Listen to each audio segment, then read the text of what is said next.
ngai na lobi na bino bokosanga te ngai kuti bomoni ngana kele deja lobi ya oui par exemple événement ya monene 3 jours de vainqueur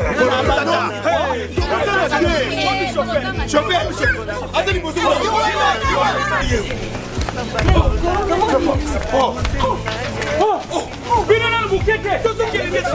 Johnny Chakala. Oh là là. Tuze kuyibisa mukili mobimba. Bana ya Poto. Bana ya Kisasa. Ya Brazzaville. Ya Angola. Partout monde entier. Moto oyo Nzambe ayokelaka. Moto na Nzambe le berger Josué Lokamba. Kunze. Abengisi bato. Okozana ndeko na yo. Oh abela ikulu ya munene. Ndeko na Poto. Azoka mukanga te. Ndeko na Poto babuya ye na mubaki. Babuya ye na mwasi. Tata oyo aza pona solution. 3 jours de vainqueur.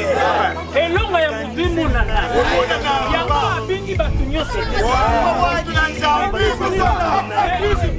Pasteur Josué Lokamba Kunze. Oui. Eza date nini? Le 31 janvier. De 17h à 20h. Oui. Le 2 février. Oui. De 17h à 20h.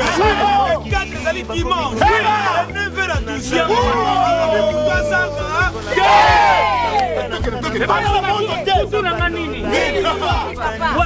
L'homme de second souffle. L'homme de second souffle. Maman, vous m'attendez à tout cas tout kende.